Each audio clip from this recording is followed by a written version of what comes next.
Assalamualaikum warahmatullahi wabarakatuh. Saya Erika Febrianti, NIM 17104164459 dari kelas pagi A3 semester 6.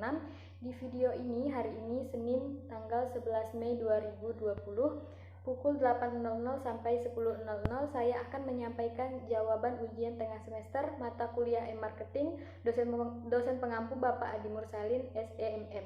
Nah, pada soal ini dibagi menjadi dua, ada bagian A dan bagian B. Langsung saja saya akan menjawab soal pada bagian A. Soal nomor 1 yaitu sebut dan jelaskan 3 definisi e-marketing menurut para ahli dan bagaimana definisi e-marketing menurut Anda sendiri.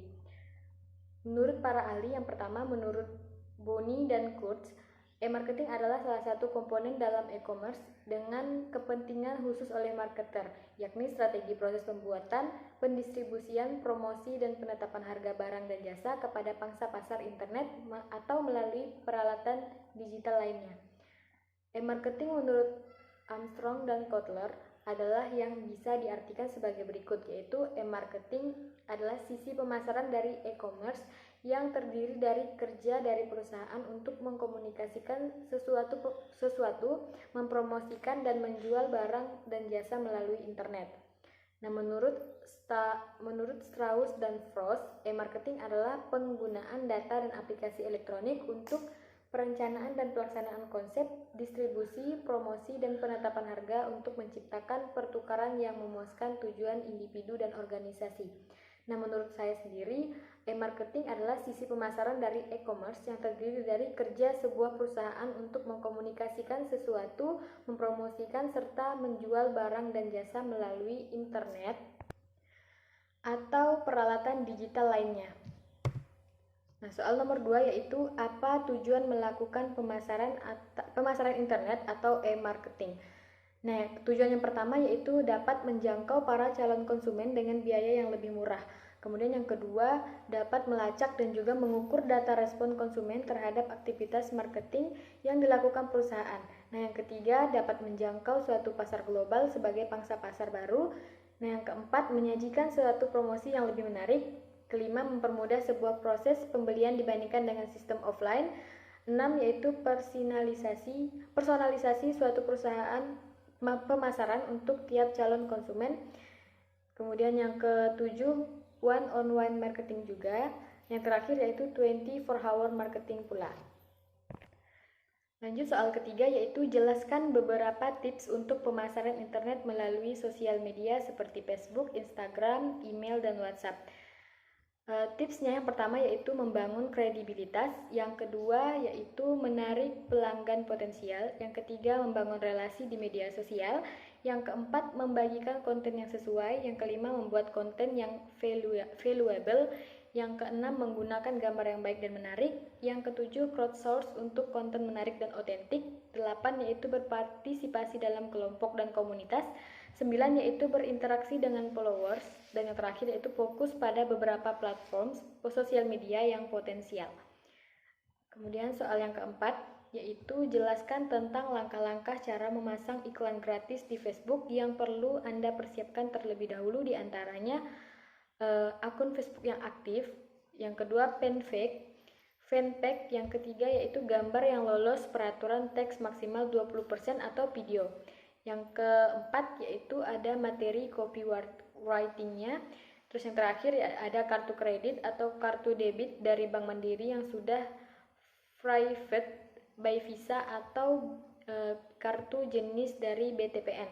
Nah, untuk membuat iklan di Facebook, yang pertama mengakses halaman ADS Manager dan Creation, yaitu langkah pertama untuk membuat iklan di Facebook adalah mengakses halaman tersebut. Yang kedua yaitu menentukan objektif iklan, yaitu objektif iklan di Facebook saat ini ada 11 yang terbagi menjadi 3 bagian utama, yaitu awareness, consideration, dan conversion. Setiap bagian ini mempunyai fungsi atau tujuan masing-masing. Misalnya Anda mempunyai produk baru dan ingin memperkenalkan produk tersebut ke masyarakat, maka objektif yang tepat adalah awareness. Nah, kalau Anda ingin mendatangkan pengunjung yang banyak ke dalam website Anda, maka consideration merupakan objektif yang tepat. Nah, begitu juga jika Anda ingin meningkatkan konversi penjualan, mengubah pengunjung website menjadi pembeli, maka objektif yang tepat adalah conversion. Jadi di sini Anda tidak perlu bingung dalam objektif, sesuaikan saja dengan apa yang ingin Anda capai dengan Facebook ADS. Nah, kemudian Anda dapat menentukan audiens, penempatannya, anggarannya, dan penjadwalan iklan. Kemudian yang terakhir Anda dapat melakukan pembayaran. Lanjut soal yang kelima, yaitu jelaskan apa yang dimaksud dengan crowdsourcing, peer-to-peer lending, dan crowdfunding. Nah, crowdsourcing itu adalah sebuah istilah yang sering digunakan untuk menggambarkan suatu proses dalam mendapatkan pekerjaan atau pendanaan dari sekelompok orang dalam jumlah banyak melalui fasilitas online. Nah, konsep yang digunakan untuk menjalankan teknik ini adalah dengan tersedianya orang-orang dalam kelompok besar untuk berpartisipasi menghasilkan konten atau pendanaan. Sedangkan peer-to-peer lending itu merupakan wadah atau tempat atau suatu media yang disediakan perusahaan untuk menyatukan atau mempertemukan secara langsung pinjaman dengan memberi dana tanpa perantara seperti bank. Bisa dikatakan juga jika P2P lending itu merupakan metode yang untuk memberikan pinjaman uang ke bisnis atau individu ataupun sebaliknya untuk keperluan bisnis atau individu. Nah, sedangkan crowdfunding adalah sebuah metode untuk meningkatkan modal melalui usaha kolektif yang berasal dari teman, keluarga, pelanggan, serta investor. Nah, pendekatan ini memanfaatkan upaya kolektif sejumlah individu melalui basis internet dalam jaringan platform atau media sosial crowdfunding. Nah, sebagai alat jangkauan yang lebih besar. Kemudian soal yang nomor 6. Apa perbedaan antara crowdsourcing dengan peer-to-peer lending? Nah, crowdsourcing ini umumnya digunakan dalam proyek-proyek kreatif seperti tulisan, desain grafis, arsitektur, ilustrasi, dan lainnya.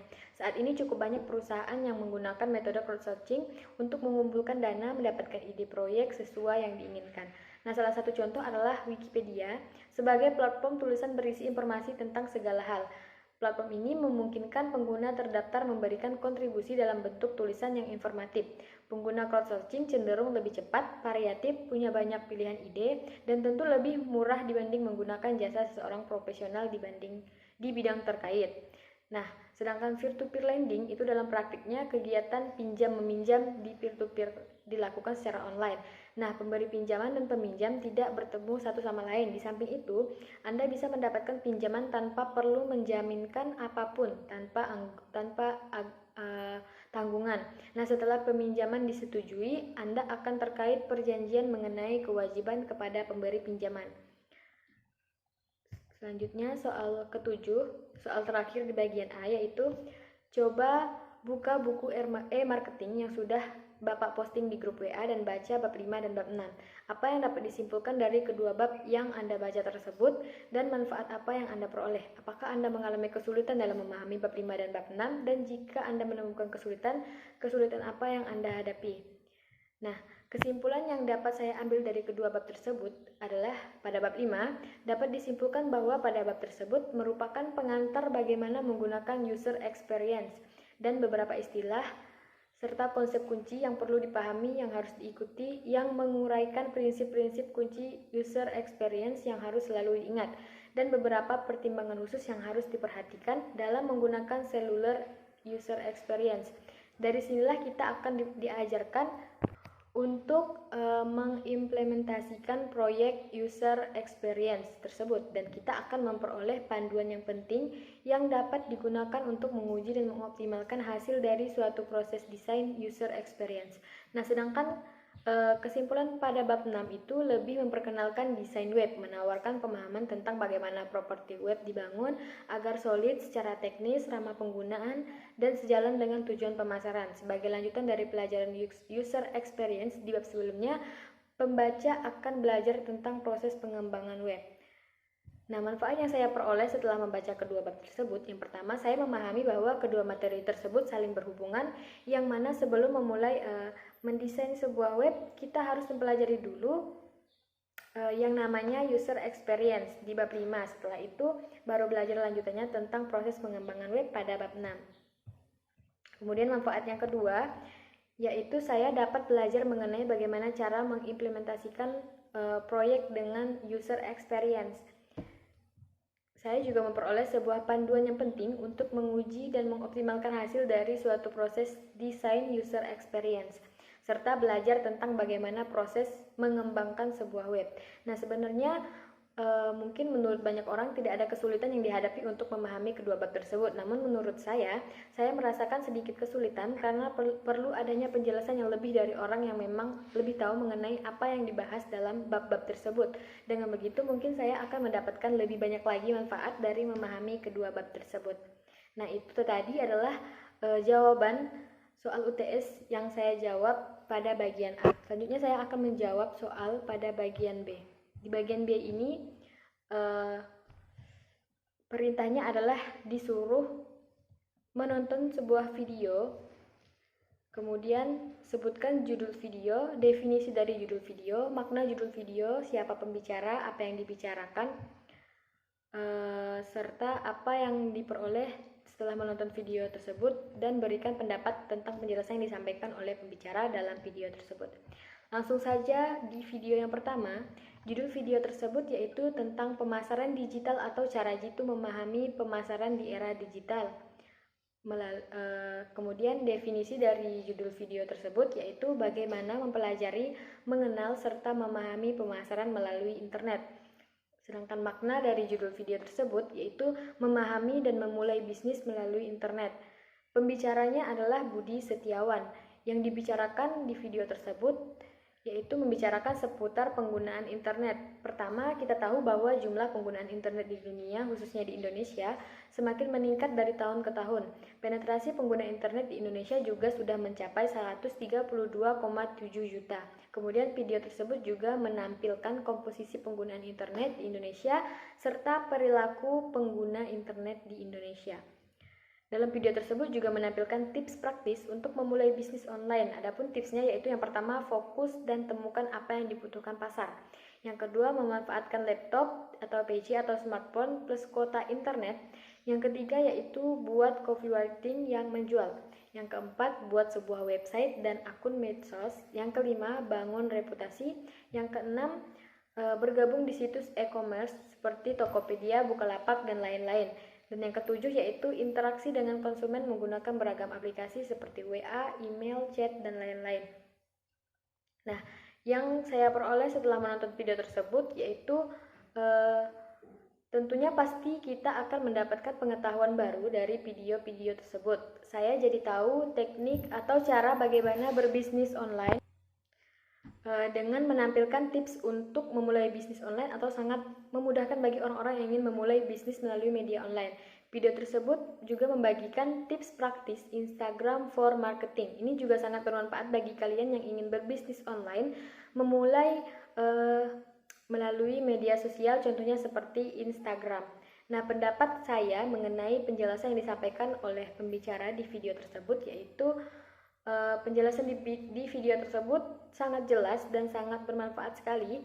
Pada tampilan awal saja, pembicara sudah memberikan kesan yang baik dengan menampilkan beberapa fakta mengenai pengguna internet di dunia, khususnya di Indonesia. Nah, video tersebut sangat menarik dan sangat baik untuk dipelajari bagi kalian yang ingin memulai bisnis online. Kemudian video kedua yaitu berjudul Dasar-dasar Digital Marketing untuk Pebisnis. Nah, definisi dari judul tersebut, tahapan awal untuk memulai strategi bisnis di era digital. Sedangkan maknanya, yaitu makna dari judul tersebut, mempelajari step by step digital marketing. Pembicaranya adalah Coach Hendra Hilman. Yang dibicarakan pembicara di video tersebut yaitu membagikan tips-tips penting untuk memulai bisnis digital marketing. Pertama, sebelum memulai bisnis digital marketing, kita perlu ketahui mengenai kerangkanya. Tips esensi untuk memulai bisnis digital marketing yaitu pertama, fokus pada traffic di website Anda. Selalu cek frekuensi berapa sering orang balik lagi ke website Anda seperti di IG, Facebook, atau toko Anda. Pahami strategi apa yang Anda berikan sehingga mereka bisa balik lagi. Kemudian cek juga volumenya, yaitu berapa besar customer Anda membeli kepada bisnis Anda, strategi apa yang Anda lakukan agar volumenya meningkat. Kemudian digital marketing itu adalah 3 fokus. Fokus yang pertama yaitu Anda harus eksis. Pikirkan kata kunci Anda, apakah bisnis Anda selalu hadir di pencarian orang-orang. Kemudian fokus yang kedua yaitu fokus pada intersepsi, yaitu intersep itu adalah mencegat, maksudnya mencegat dengan iklan bisnis Anda.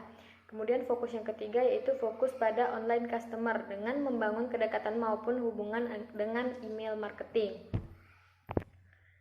Kemudian yang saya peroleh setelah menonton video tersebut, saya dapatkan yaitu strategi untuk lebih mengembangkan bisnis, bagaimana strategi-strategi yang sebenarnya diperlukan untuk langsung berdampak pada peningkatan image pada brand bisnis dan pada peningkatan pelanggan serta pada peningkatan omset. Nah, pendapat saya mengenai penjelasan yang disampaikan oleh pembicara tersebut yaitu video tersebut ialah penjelasan dari videonya jelas dan baik, videonya juga menarik sehingga penonton lebih asik menonton video tersebut. Video ini sangat cocok untuk ditonton di situasi saat pandemik ini. Dengan video ini kita tetap tahu bagaimana menghasilkan uang dari rumah melalui pemasaran digital. Kemudian video yang ketiga ini berjudul pengertian digital marketing dan jenis-jenisnya.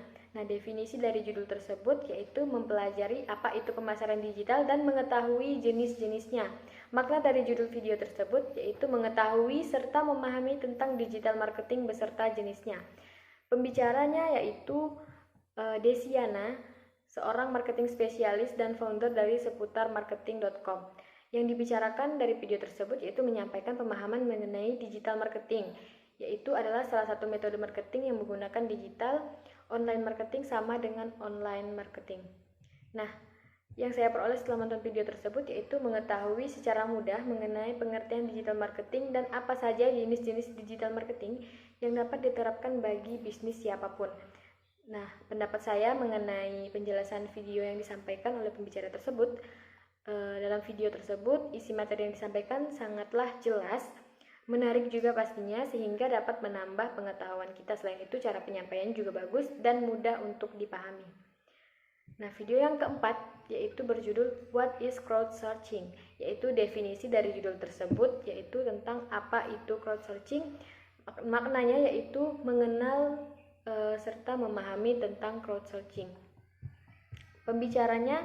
Untuk pembicara di video tersebut tidak disebutkan nama pembicara pada videonya, tetapi video tersebut diposting pada akun What is Crowdsourcing.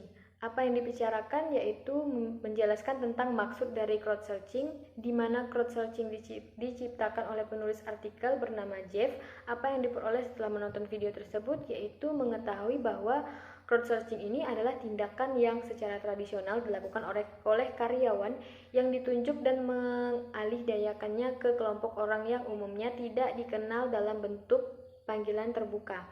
Nah, pendapat saya mengenai penjelasan video tersebut yaitu video tersebut membahas sebuah materi yang menarik, di mana materi ini termasuk jarang diketahui oleh orang-orang. Gambaran dan tulisan dalam video tersebut juga menarik penonton, tetapi sayangnya durasi tulisan dalam video tersebut terlalu cepat sehingga agak kesulitan untuk membacanya.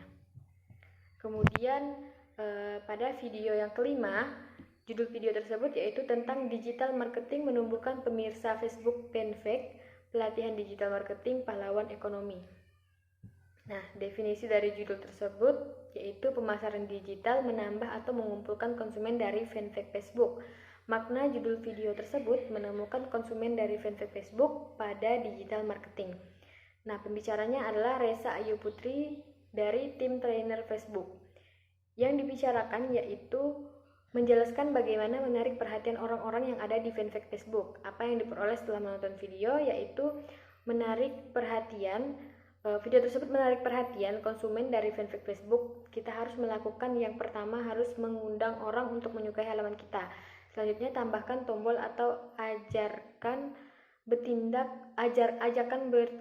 dan promosikan halaman Facebook kita di seluruh katalog komunikasi yang ada di sosial media. Nah, sedangkan pendapat saya mengenai penjelasan video tersebut yaitu pembicaranya menjelaskan materi dengan santai, asik, dan sangat jelas, namun pembicara terlalu cepat dalam menyampaikan materi tersebut. Nah, cukup sekian jawaban ujian tengah semester mata kuliah e-marketing dari saya. Saya ucapkan terima kasih. Wassalamualaikum warahmatullahi wabarakatuh.